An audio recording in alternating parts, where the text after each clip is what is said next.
Hello दोस्तों, एक बार आपका फिर से स्वागत है आपके YouTube channel study my way में। जैसा कि दोस्तों हम सब जानते हैं अपन ने क्या कर रखा है, जो राजस्थान जीएस और जीके का जो पोर्शन है उसके लिए अपन ने कंप्लीट सीरीज स्टार्ट कर रखी है। तो आई होप आपको दोस्तों वीडियोस पसंद आ रहे होंगे। दोस्तों वीडियो अच्छे लग रहे हैं तो वीडियो को लाइक कीजिए, जितना हो सके शेयर कीजिए, ताकि ज़्यादा से ज़्यादा स्टूडेंट्स सीरीज का बेनिफिट उठा सकें और अपनी स्टडी को कंटिन्यू कर सकें। ठीक है दोस्तों, तो दोस्तों अपन पढ़ रहे थे राजस्थान ज्योग्राफी का ये पार्ट 34 है। अब कुछ ही पार्ट्स बचे हैं और अपनी ज्योग्राफी कंप्लीट होने ही वाली है।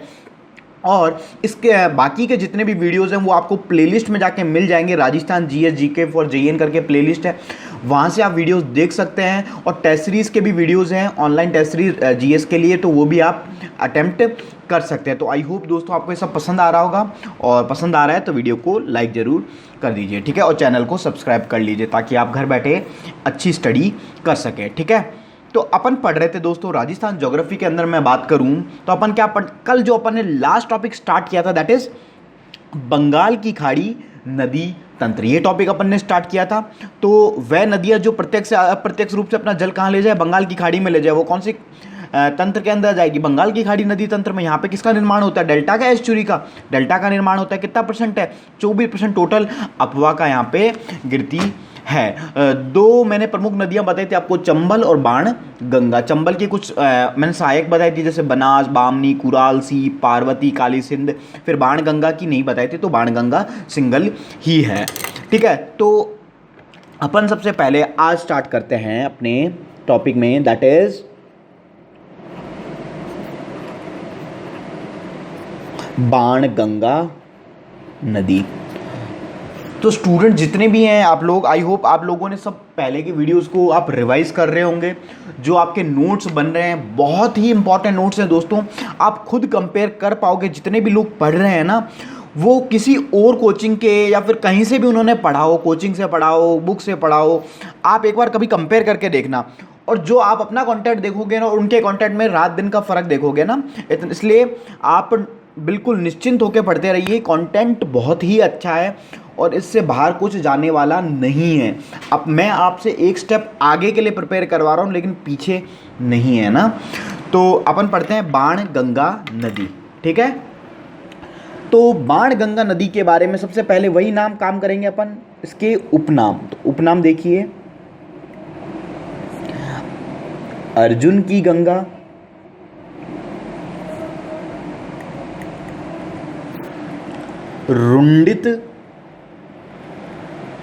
रुंडित नदी। एक ऐसी मान्यता भी है कि अर्जुन ने तीर मारा था, तो तीर मारा बैराट की पहाड़ियों में, तो वहाँ से गंगा का निर्माण हुआ, इसलिए इसका नाम भी बाण गंगा या अर्जुन की गंगा भी पड़ा। ऐसी मान्यता ही है, कैसे हुआ वो तो लॉजिकल तो नहीं है, लेकिन ऐसा मतलब मान्यता है, होगा मे बी, है ना। तो अपन को अपना जो सिलेबस है उसके अकॉर्डिंग पढ़ना है।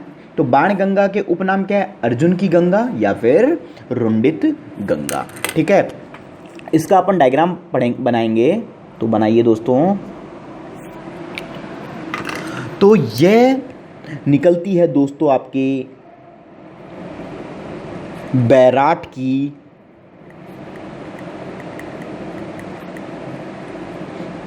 पहाड़ियां, और बैराट की पहाड़ियां हैं दोस्तों आपकी जयपुर डिस्ट्रिक्ट में। ठीक है, यहां से ये निकलती हुई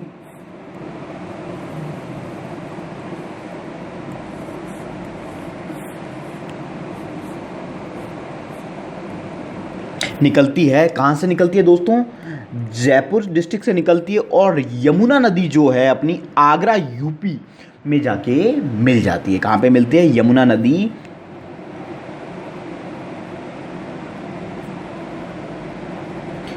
नदी आगरा यूपी में ये मिल जाती है, उसमें जाके। तो जयपुर से होती हुई, दौसा होती हुई, फिर कौन सा डिस्ट्रिक्ट आता है, भरतपुर होती हुई ये बहती है। जयपुर, दौसा और फिर एक भरतपुर, फिर अपने उत्तर प्रदेश में यमुना नदी में मिल जाती है। ठीक है, अब देखिए, इस बैराट की पहाड़ियों से जब ये बाण गंगा निकलती है तो यहाँ से एक सभ्यता के पास से होकर और बहती है। यहाँ पे एक सभ्यता थी, बैराट सभ्यता। What is its name, Bairat सभ्यता। बैराट सभ्यता है, ठीक है। और यह जो बांध बना हुआ है इस पे दोस्तों, इस बांध का नाम है अजान बांध। कौन सा बांध? अजान बांध, जो कि है अपने दोस्तों भरतपुर डिस्ट्रिक्ट में। कहाँ पे डिस्ट्रिक्ट में है? अपने भरतपुर डिस्ट्रिक्ट में। तो दोस्तों ये बात है अपनी बाणगंगा नदी की। बैराट की पहाड़ियाँ जयपुर से इसका उद्गम है। जयपुर, दौसा, भरतपुर जिले में होती हुई ये यमुना नदी आगरा उत्तर प्रदेश में मिल जाती है। इस पे एक बांध बना हुआ है अजान बांध, जो कि भरतपुर में। और ये किस बैराट सभ्यता किस नदी के समीप स्थित था? बाणगंगा नदी के। तो कौन सी सभ्यता है यहाँ पे?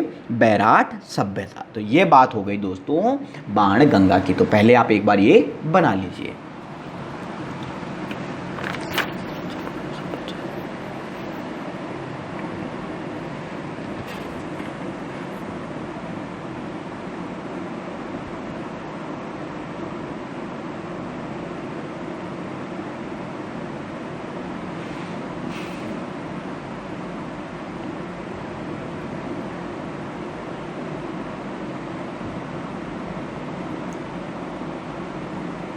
अब देखिए, अब लिखते हैं अपन। लिखिए, बाणगंगा नदी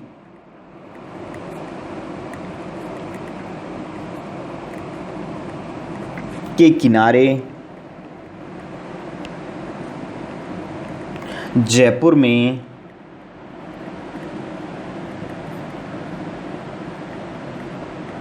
बैराट सभ्यता, या फिर बैराट सभ्यता कौन सी युगीन है? लौह युगीन है। कौन सी? ये याद रखना है आपको, लौह युगीन सभ्यता है आपकी बैराट सभ्यता। ठीक है, दिख रहा है? ठीक। लौह युगीन सभ्यता या फिर बैराट सभ्यता है, या फिर दोस्तों इसको बोला जाता है मतलब और भी चीज़ें हैं यहाँ पे महाभारत कालीन सभ्यता भी मिलती है यहाँ पे ही, या फिर इसी को कहते हैं सभ्यता। मौर्य, और क्या क्या है? मौर्य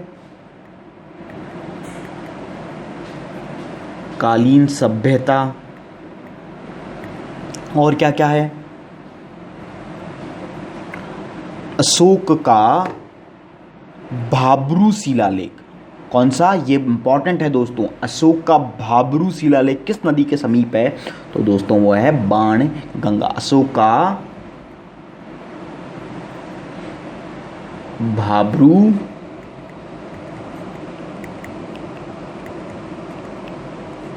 शिलालेख। और क्या क्या मिला है यहाँ से?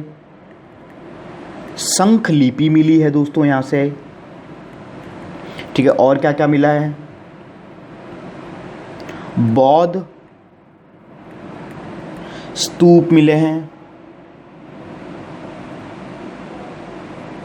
और बौद्ध के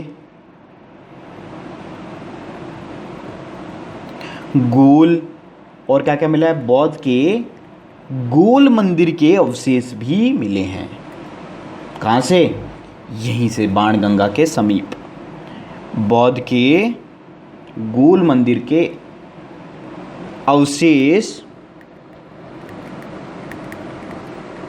मिले हैं। तो लिख लीजिए। तो ये बात हो गई दोस्तों आपके किसकी? बाणगंगा अपनी कंप्लीट। ठीक है, ये छोटी थी, बनास थोड़ी बड़ी है, उसमें सहायक नदियाँ काफ़ी हैं।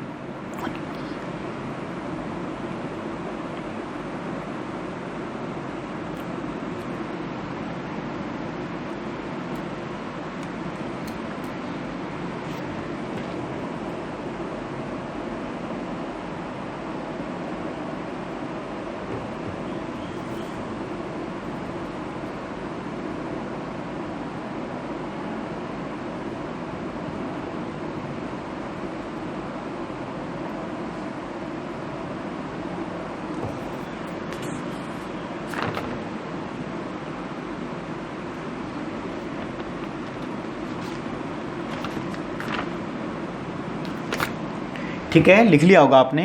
अब देखिए, अब अपन नेक्स्ट जो अपन पढ़ेंगे वो क्या पढ़ेंगे, चंबल नदी पढ़ेंगे। तो चंबल पढ़ने से पहले जो उसकी सहायक नदियां हैं, बनास नदी, बामनी नदी, इसके अंदर भी बहुत सारी सहायक नदियां हैं, तो उसके बारे में अपन पढ़ते हैं। तो वहीं उसका डायग्राम बना लेंगे।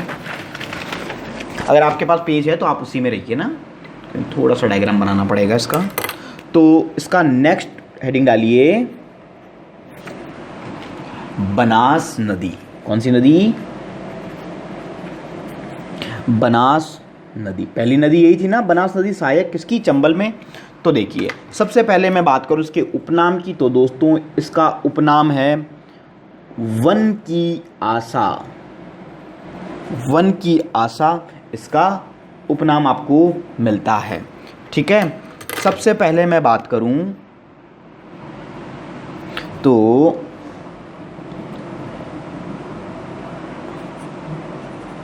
इसका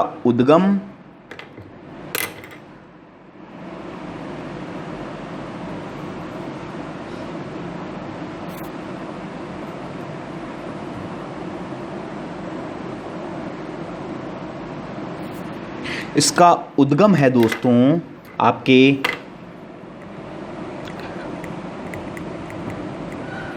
खमनोर की पहाड़ी। खमनोर की पहाड़ी दो की है राजसमंद में। कहाँ पे है दोस्तों? राजसमंद, खमनोर की पहाड़ी से उसका उद्गम है। वहाँ से बहती हुई ये आपके जाती है, कहाँ मिलेगी? किसकी सहायक है? चंबल नदी की। तो ऑब्वियस सी बात है, कहाँ मिलेगी? चंबल नदी में मिलेगी।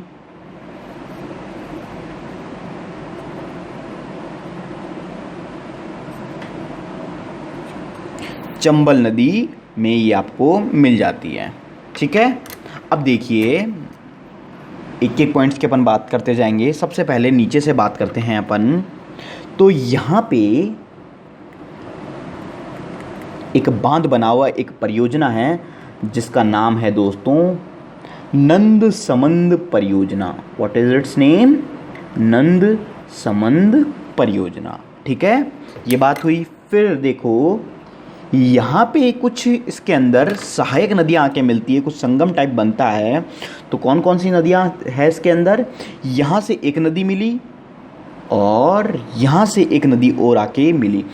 इस नदी का नाम है दोस्तों बेड़च नदी।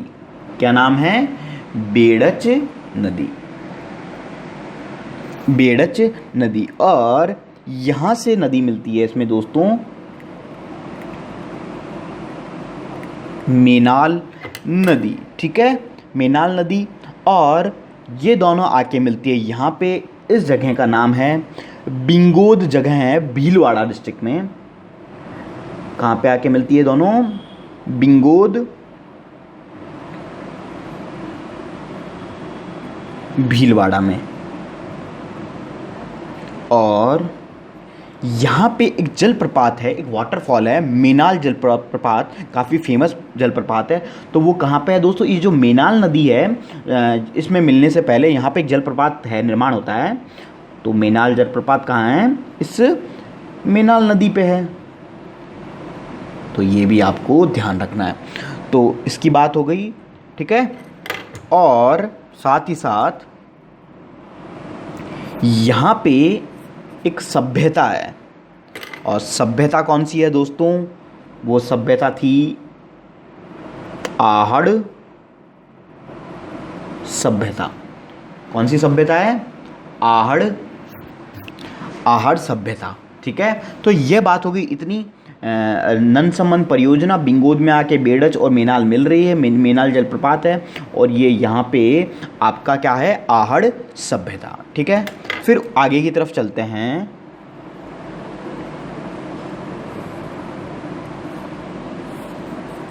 फिर एक नदी है यहाँ पे कोठारी नदी।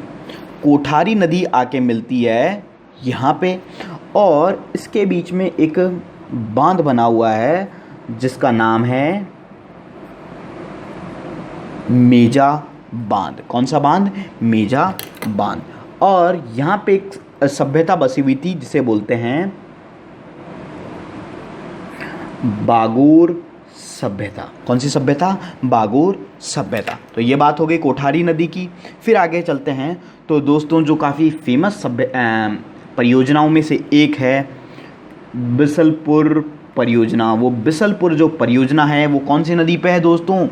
बनास नदी पे। और कहाँ पे है? ये इधर है। तो ये बना लीजिए बिसलपुर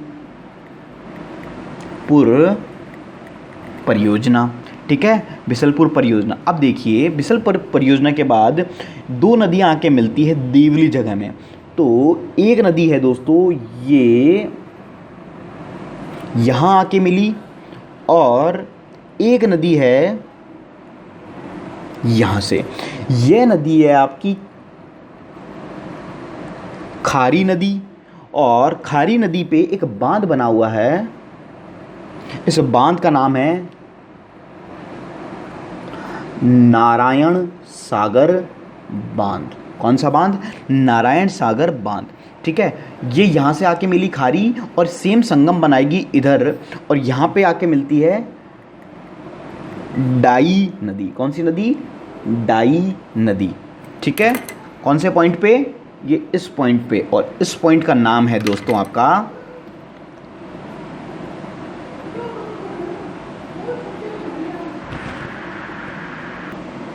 देवली। कौन सी जगह है ये?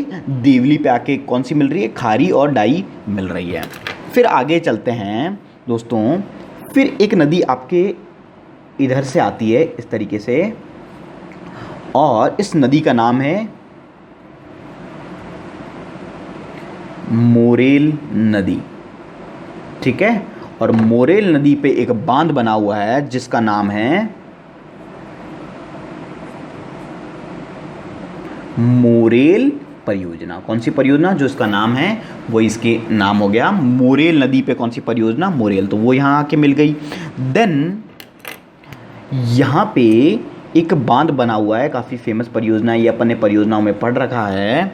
इस परियोजना का नाम है दोस्तों ईसरदा परियोजना। कौन सी परियोजना? ईसरदा परियोजना। ठीक है, और फिर यहाँ पे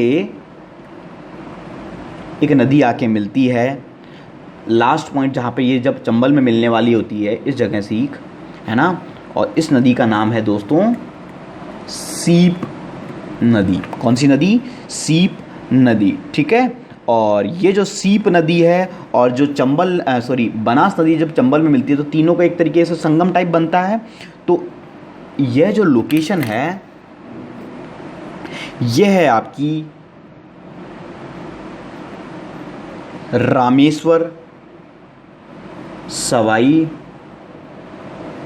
माधोपुर। कौन सी जगह है? रामेश्वर सवाई माधोपुर में आपकी ये जगह है जहाँ पे ये तीनों मिलती है। तो ये कौन सी परियोजना है? ईसरदा परियोजना। तो ये था दोस्तों अपना बनास नदी का डायग्राम।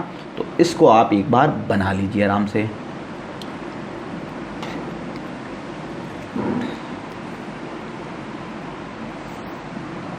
नदियों में दोस्तों अफवाह तंत्र में ये आपको अगर डायग्राम याद है ना तो आपका मतलब 80% काम हो जाएगा, है ना। ये जो 20% जो कुछ विशेषताएं हैं वो सब बस आपको समझना है।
तो फिर आगे चलें।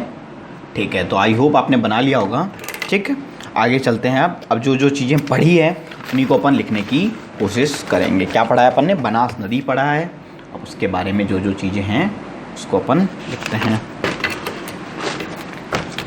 तो सबसे पहले मेरे को बताइए, अब आप बताएंगे, मैं लिखूंगा, आप बताते जाएंगे। उद्गम स्थल, उद्गम स्थल कौन सा होगा दोस्तों? क्या होगा? खमनोर की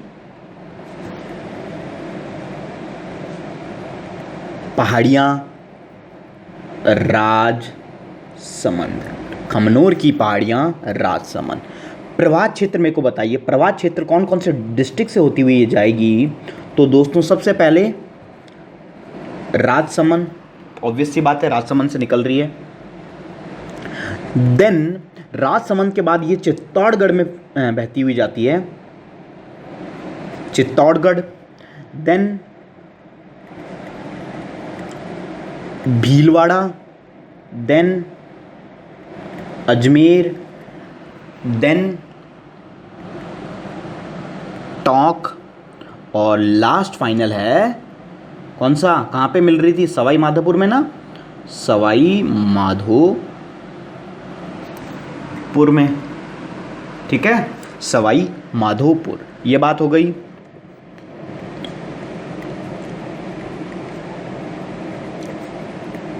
समाप्ति स्थल की बात करें तो कहाँ होगा दोस्तों? चंबल नदी। और कौन सी जगह? रामेश्वर, सवाई माधोपुर। तो लिख लीजिए,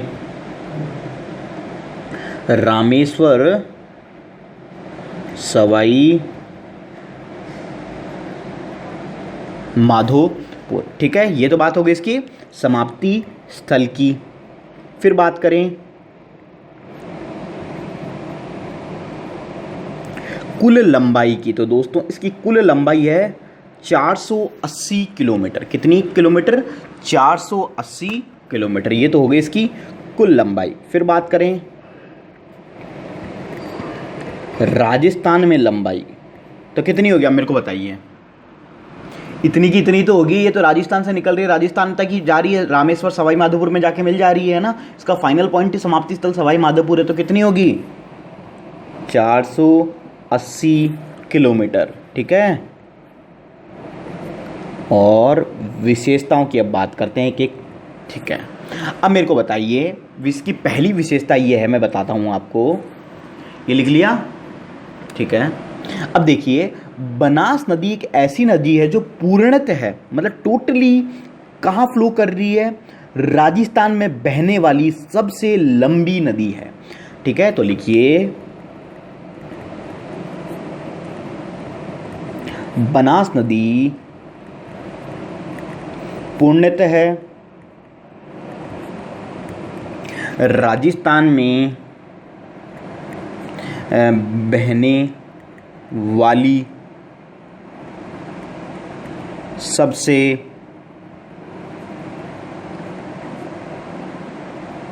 लंबी नदी। कौन सी नदी? बनास नदी। ठीक है, ये बात हो गई। फिर बात करते हैं बनास जो बेसिन है में कौन सी मृदा मिलती है आपको दोस्तों? मिलती है लाल पीली मृदा मिलती है। लाल पीली मृदा का एक और नाम है, मैंने आपको बताया हुआ है, भूरी मृदा का विस्तार है। तो कौन सी मृदा का विस्तार है? लाल पीली, या फिर मैं कहूँ भूरी मृदा का विस्तार है। कोई ऑब्वियस सी बात है, कोई ऐसा हवा में पॉइंट नहीं है, पड़ी हुई चीज़ है। बनास बेसिन में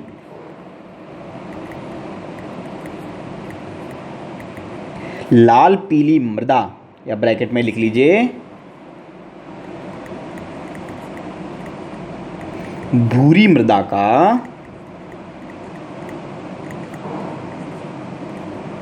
विस्तार है। ये बात हो गई। फिर मेरे को बताइए, अब देखिए पिछले, आप एक बार डायग्राम में जाइए और देख के बताइए यहाँ पे त्रिवेणी संगम कितने बन रहे हैं? त्रिवेणी संगम काउंट कीजिए, कितने बन रहे होंगे? एक, सबसे पहला बेड़च, मीनाल और किसका? बनास का, ये बन रहे हैं पहला। फिर दूसरा है देवली में बन रहा है, ये तो बिंगोद में बन रहा था पहला वाला, खारी, डाई और बनास का। तीसरा देखे सीप का, चंबल का और बनास का। सही बात है। तो कितने त्रिवेणी संगम बने? 3 बन रहे हैं, तो लिख लेते हैं। ठीक है ना, इसी तरीके से चीजें हैं बस। बनास नदी पर 3 से त्रिवेणी और 3 ही बस बन रहे हैं, इसमें काम ही खत्म। संगम स्थित है। ठीक है, पहला बनास, बेड़च और मेनाल का। सही है। कौन सी जगह में बन रहा था? पहला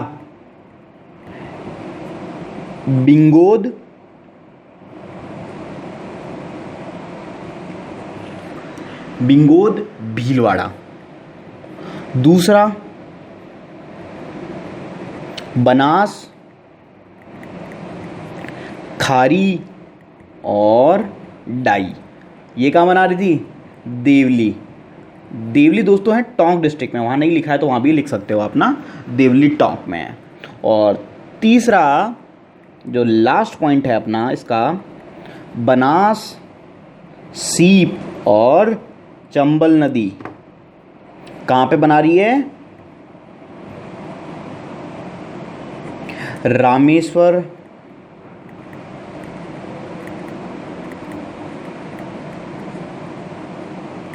सवाई माधोपुर में बना रही है। कौन सी? आपका बनास, सीप और चंबल, तीसरा त्रिवेणी संगम। ठीक है, तो ये हो गया आपका बनास नदी। लिख लीजिए।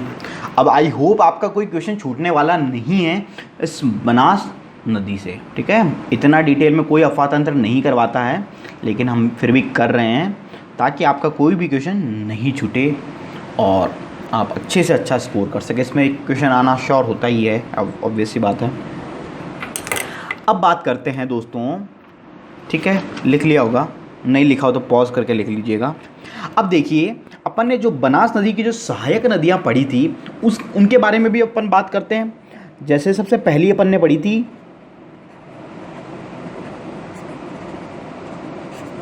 बेड़त नदी पढ़ी थी अपन ने। तो बेड़त नदी की अगर मैं बात करूं दोस्तों, तो बेड़त जो नदी है, अगर मैं बात करूं इसका उद्गम स्थल, वहाँ पे अपन ने उद्गम स्थल नहीं बनाया था तो अलग से अपन पढ़ लेंगे। तो इसका उद्गम स्थल है दोस्तों गोगुंदा की पहाड़ियाँ, जो कि कहाँ पे है? अपनी उदयपुर में। तो लिखिए गोगुंदा की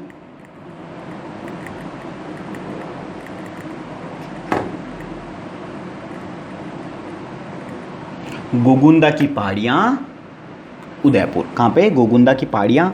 प्रभात क्षेत्र की अगर मैं बात करूँ, जब ये बनास में मिलती है उससे पहले इसका प्रभात क्षेत्र कहाँ कहाँ रहता है?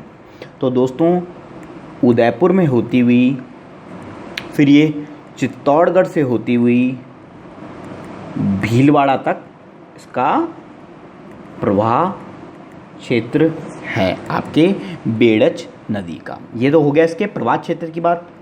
फिर बात करते हैं दोस्तों इसके समाप्ति स्थल की बात कर लेते हैं। तो इसका समाप्ति स्थल कहाँ होगा दोस्तों? भाई बनास नदी में मिल रही है तो वो बनास नदी ही होगा। तो उसका समाप्ति स्थल कहाँ होगा? बनास नदी और त्रिवेणी संगम पे मिलती है। कौन सी जगह? बिंगोद। तो लिख लीजिए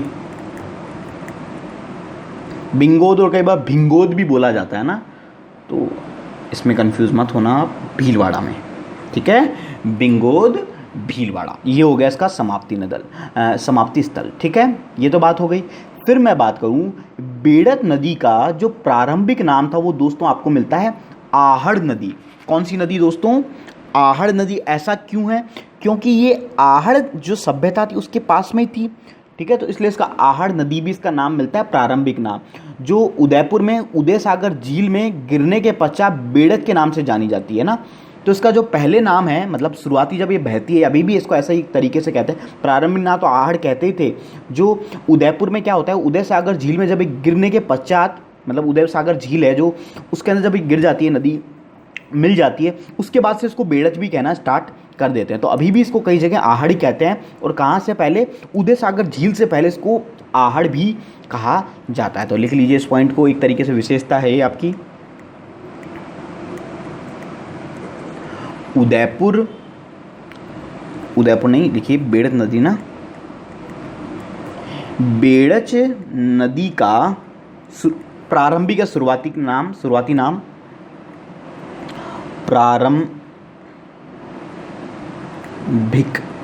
प्रारंभिक नाम आहड़ का। तो कॉन्सेप्ट समझ में आया ना, क्यों कहते हैं, क्योंकि आहड़ सभ्यता थी यहाँ। आहड़ नदी है ना, है अभी भी है, मतलब है, जो दिख रहा है ठीक, जो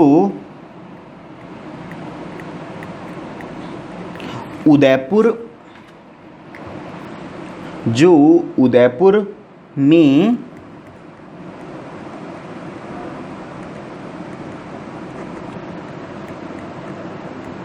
उदय सागर झील में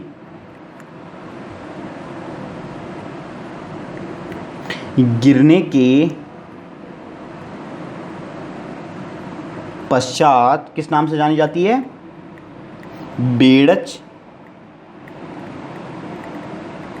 के नाम से जानी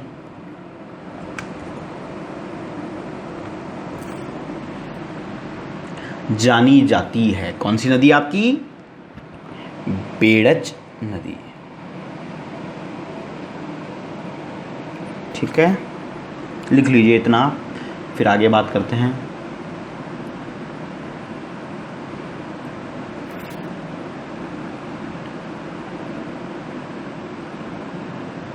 उदय सागर झील के बाद इसका नाम क्या हो जाता है चेंज? बेड़च। और उससे पहले क्या बोलते हैं इसको? आहड़। आहड़ क्यों बोलते हैं? क्योंकि आहड़ सभ्यता के समीप थी, के पास में था इसके। ठीक है, चलें आगे। ठीक,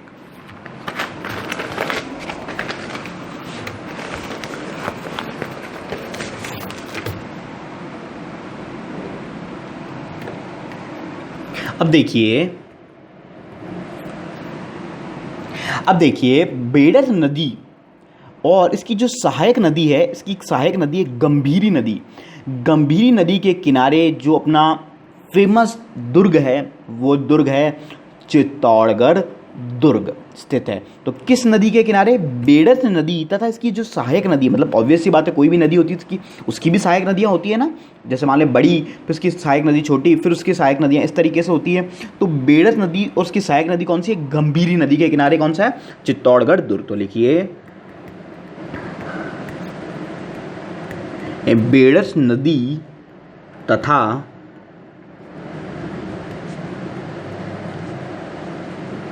इसकी सहायक नदी कौन सी नदी है? गंभीरी नदी।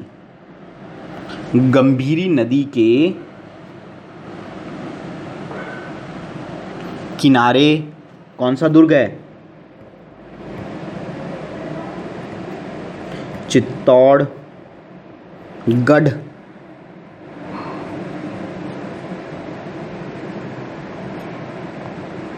चित्तौड़गढ़ दुर्ग स्थित है किस नदी के किनारे? आपकी बेड़च नदी के किनारे। ठीक है, ये बात हो गई। फिर फाइनल विशेषताओं की मैं बात करूं तो दोस्तों, बेड़च नदी के किनारे उदयपुर में कौन सी सभ्यता है? आहड़ सभ्यता है। और ये आहड़ सभ्यता एक ताम्र नगरी थी ना, ताम्र नगरी थी की खोज की गई। तो कौन सी, ये तो चीज़ मैंने वहाँ पे बताई भी है, उसको लिख लीजिए आप। बेड़च नदी के किनारे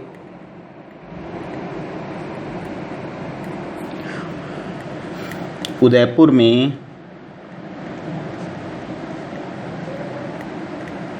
आहड़ सभ्यता, या फिर ये कौन सी नगरी थी? ताम्र नगरी। ताम्र नगरी की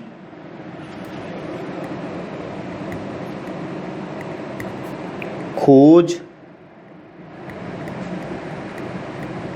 की गई। कौन सी नदी की खोज की गई?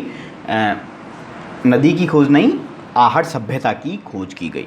ठीक है, तो ये बात हो गई दोस्तों अपने बेडच नदी के बारे में कंप्लीट। लिख लीजिए।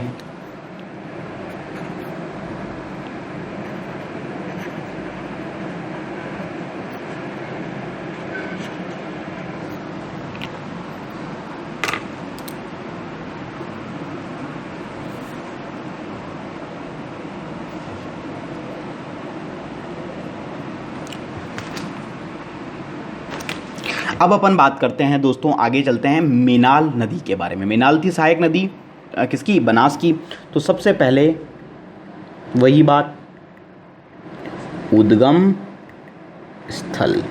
इसका उद्गम स्थल है दोस्तों बेंगू चित्तौड़गढ़। कौन सी जगह है? बेंगू चित्तौड़गढ़। ठीक है, फिर मैं बात करूं इसके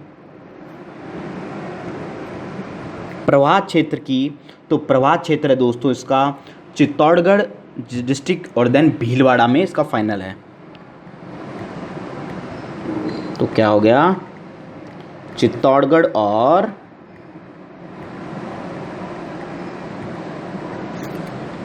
भीलवाड़ा। ठीक है, फिर बात करते हैं इसके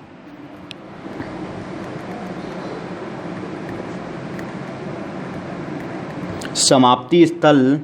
तो इसका समाप्ति स्थल है, कहाँ पे मिल रही है? ये बनास में मिल रही है। और कहाँ पे मिल रही थी? वही बिंगोद त्रिवेणी संगम, बिंगोद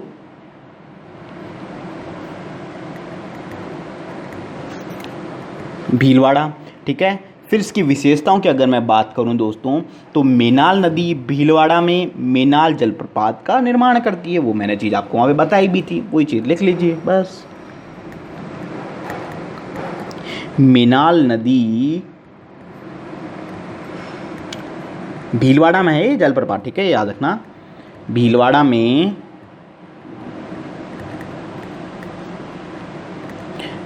जलप्रपात, वाटरफॉल है ना, जलप्रपात का निर्माण करती है। कौन सी नदी? मेनाल नदी। तो ये बात हो गई दोस्तों आपके मेनाल नदी के बारे में। लिख लीजिए इतना।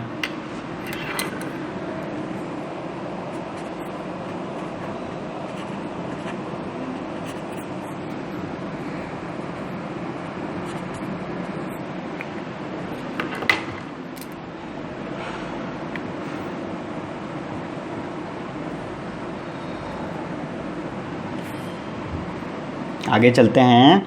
अब बात करते हैं दोस्तों कोठारी नदी के बारे में। तो आगे कौन सी नदी मिल रही थी? कोठारी नदी।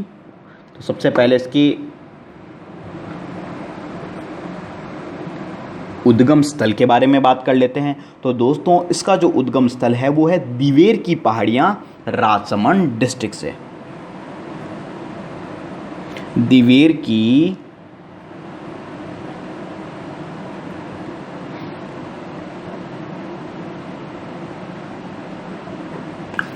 की पहाड़ियाँ राजसमंद से इसका उद्गम है। फिर बात करें इसके प्रवाह क्षेत्र की अगर मैं बात करूं, तो दोस्तों राजसमंद और फिर फाइनल भीलवाड़ा। ठीक है, और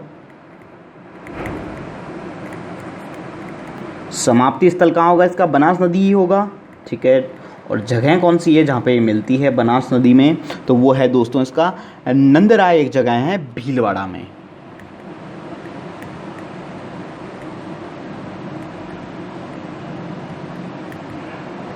नंदराय भीलवाड़ा। समझ में आई बात? ये है इसका समाप्ति स्थल। ठीक है,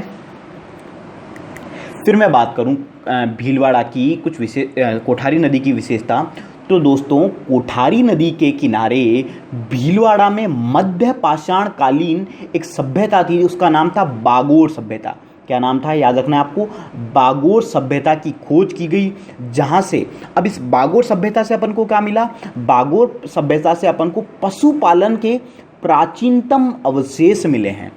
तो अगर मैं बात करूं सबसे पहले यहाँ से कौन सी सभ्यता मिली, मध्य पाषाण कालीन बागोर सभ्यता। और इस बागोर सभ्यता से आपको पशुपालन के जो पशुपालन था उसके सबसे पुराने प्राचीनतम अवशेष मिले हैं कि भाई प्राचीन काल में मतलब उस जमाने में भी पशुपालन किया जाता था। लिख लीजिए।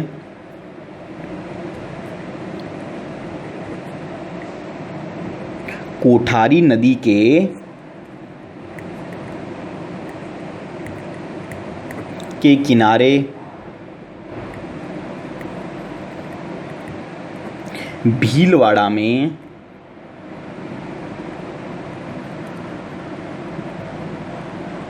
मध्य पाषाण कालीन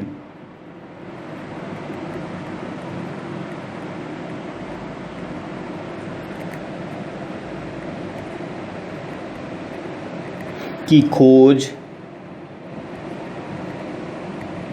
की गई है, जहां से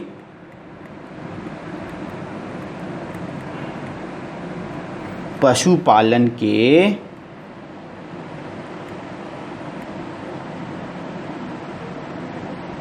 प्राचीनतम अवशेष मिले हैं। ठीक है,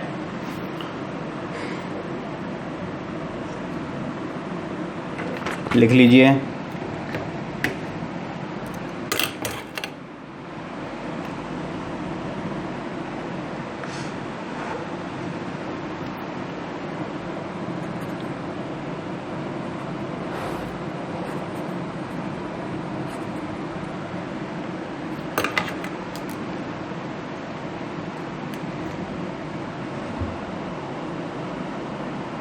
आगे चलते हैं दोस्तों। अब बात करते हैं अगली नदी, उसका खारी नदी।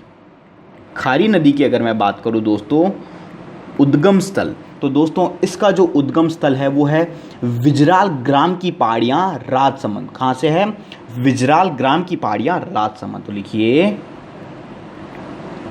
विजराल ग्राम की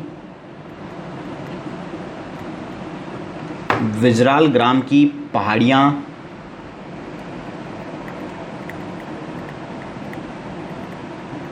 राजसमंद। कौन सी जगह है? विजराल ग्राम की पहाड़ियाँ राजसमंद। फिर बात करें प्रवाह क्षेत्र की, तो दोस्तों इसका प्रवाह क्षेत्र है राजसमंद से निकली, देन भीलवाड़ा से होती हुई भीलवाड़ा, फिर अजमेर और लास्ट में टोंक में आके ये मिल गई आपके बनास में। ठीक है, तो यह है इसका प्रवाह क्षेत्र, राजसमंद, भीलवाड़ा, अजमेर और टोंक। ठीक है, ये हो गया इसका प्रवाह क्षेत्र। फिर बात करते हैं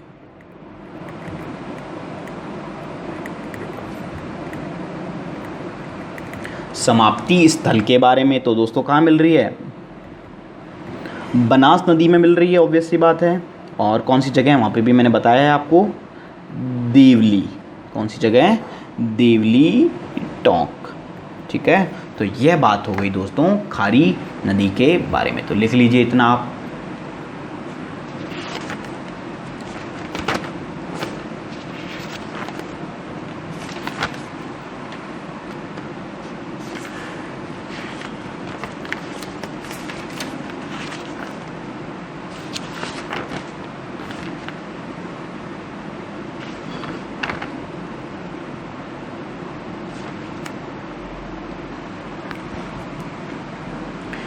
ठीक है, तो दोस्तों आज की वीडियो में अपन इतना ही रखते हैं। और अपन ने ये जो बनास नदी है ये पूरा कंप्लीट कर लिया है, और सहायक नदियों की रिक्वायरमेंट नहीं है, जितने की रिक्वायर्ड थी उतना लिख लिया अपन ने। अब अपन जो चंबल नदी, जो मेन नदी है जिसके अंदर एक बनास एक सहायक थी, तो बनास ही एक बड़ी नदी थी और सब छोटी छोटी है, तो अपन चंबल नदी को पढ़ेंगे, चंबल की सहायक देखेंगे कि कौन कौन सी बनास कहाँ से मिली, कुराल कहाँ से मिली, है ना, पार्वती कैसे मिली, है ना। ठीक है, जितनी भी नदियाँ हैं सबके बारे में पढ़ेंगे। और जो अपना लास्ट वीडियो होगा, बस एक वीडियो में अपना ये कंप्लीट हो जाएगा। जाएगा नदी अपवाह तंत्र। और आई होप आपको दोस्तों वीडियोस पसंद आ रहे होंगे। फिर अपना ये प्रभाव तंत्र वाला भी टॉपिक कंप्लीट हो जाएगा और फिर जो बाकी के 2 टॉपिक बचे हैं वो अपन कंप्लीट करके फिर ज्योग्राफी को कंप्लीट कर लेंगे। ठीक है दोस्तों, तो आई होप आपको दोस्तों वीडियोस पसंद आ रहे होंगे और दोस्तों वीडियो अच्छे लग रहे हैं तो वीडियो को लाइक कीजिए और जितना हो सके शेयर कीजिए ताकि ज़्यादा से ज़्यादा स्टूडेंट सीरीज़ का बेनिफिट उठा सके। तो thank you for watching our video.